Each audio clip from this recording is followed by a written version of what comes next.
माध्यमिक सदस्य संघर्ष समिति का मध्य प्रदेश का संयोजक हूँ। संघर्ष तो आप बहुत पहले से करते थे, अब संघर्ष तो क्या वजह रही है आपको यहाँ बैठना पड़ रहा है? आप सभी को बहुत बहुत धन्यवाद। हम लोग मजबूर मजलूम लोग हैं, हमारी बात आपके द्वारा ही पहुंच सकती है माननीय मुख्यमंत्री के पास। ये मेरा याचना का कार्यक्रम है और बजरंगबली की फ़ोटो लगी है और बगल में यशस्वी मुख्यमंत्री योगी आदित्यनाथ जी की बजरंगबली को हमने अपना प्रतिवेदन लगा करके और हमने ये कहा है कि हमारी बात को माननीय मुख्यमंत्री तक पहुँचाया जाए, क्योंकि हम इतने ताकतवर नहीं हैं कि हम अपनी बात को और किसी माध्यम से माननीय मुख्यमंत्री तक पहुंचा सकते हैं। हमारे मामले को कहीं ना कहीं से हमारे ये जो नौकरशाह लोग हमारी बातों को माननीय मुख्यमंत्री जी के समक्ष कुछ गुमराह करके रखा है, जिससे हमारे आदरणीय मुख्यमंत्री जी अगर पूरी बातों की समीक्षा करेंगे तो कहीं ना कहीं से अफसरशाही दोषी है, क्योंकि कहीं ना कहीं हम लोगों के वेतन रोकने के मामले में कहीं कोई आदेश नहीं आया है। अभी एक इलाहाबाद खंडपीठ में विद्वान न्यायाधीश हैं, मैं उनको धन्यवाद देना चाहता हूँ, साधुवाद देना चाहता हूँ, आदरणीय इरशाद अली साहब। उन्होंने सुप्रीम कोर्ट की विस्तृत व्याख्या कर दी। उन्होंने 8300/2016 संजय सिंगाज की व्याख्या करते हुए उन्होंने स्पष्ट रूप से कहा है कि हम लोगों को तब तक वेतन निर्गत करना चाहिए जब तक कि हमारे ऊपर रेगुलर सेलेक्टेड कैंडिडेट ना जाए, यानी कि चयन बोर्ड से चयनित अभ्यर्थी ना जाए। और मैं विशेष तौर से आपको ये बात बताना चाहता हूँ, हमारी उत्पत्ति कैसे हुई, वर्तमान परिस्थिति में भी वो व्यवस्थाएं बनी हुई। इस समय चयन बोर्ड गवर्न नहीं करता। 3200 टीचर पूरे प्रदेश में रिटायर्ड हैं, उसमें बहुत ऐसे टीचर्स हैं, कम से कम 700-800 टीचर्स ऐसे हैं जो फिजिक्स, मैथ और साइंस के हैं। वो लोग जो है जिन विद्यालयों में इतने महत्वपूर्ण टीचर रिटायर्ड हो गए होंगे, उस विद्यालय की क्या दशा होगी आप समझ सकते हैं। मेन मांगे क्या है? मेन मांगे एक सूत्रीय मांग है हमारा, जो अवरुद्ध वेतन है अकारण बिना किसी लिखित आदेश के। मेरी 25 साल की सर्विस है, मैं 23 साल वेतन पा रहा था।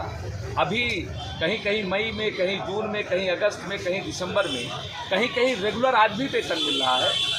एक ही विभाग है, एक ही नियम है, एक ही समय है, एक ही परिधि में अलग अलग तरीके से व्याख्या करके अलग अलग दिया हुआ वेतन दे रहे हैं। हमको अपने केवल वेतन की मांग है और मैं वर्ष से कार्य भी कर रहा हूँ। ये कहा जाता है।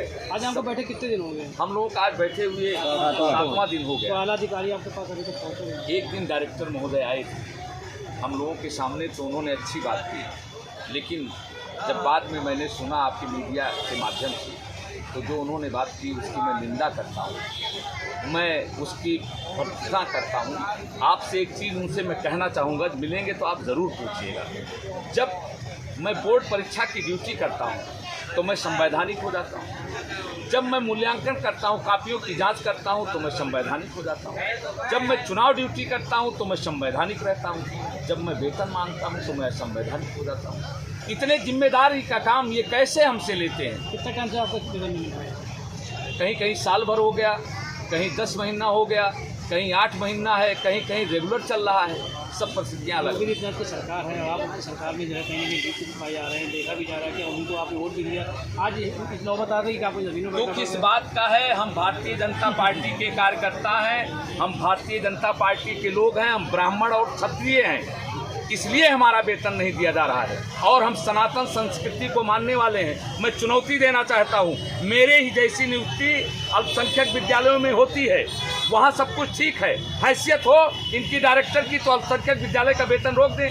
हम हिंदू हैं, हम ठाकुर हैं, हम ब्राह्मण हैं, इसलिए हमारा वेतन नहीं दिया जा रहा है। ये कहीं ना कहीं महाराज जी को देखना पड़ेगा। इनके अधीनस्थ कर्मचारी, अब मैं खुल के कह रहा हूँ, इनके अधीनस्थ कर्मचारी इनको जो है इनकी सरकार की छवि को धूमिल करने का काम कर रहे हैं। नहीं 7 दिन बैठने के बाद कोई जिम्मेदार अधिकारी आता और बिना लिखित आदेश के, जबकि मैं हाई कोर्ट के आदेश से और माननीय डायरेक्टर के अनुमोदन से दिया उसकी तरफ से मैं वेतन पा रहा था। इनको मेरा वेतन रोकने का कोई भी अधिकार नहीं है जब तक कि कोई लिखित आदेश ना आ जाए। ये वेतन वितरण अधिनियम का खुला उल्लंघन करते हैं, अपराध कर रहे हैं। नहीं मांगे मानी जाती, क्या रणनीति रहेगी आगे से?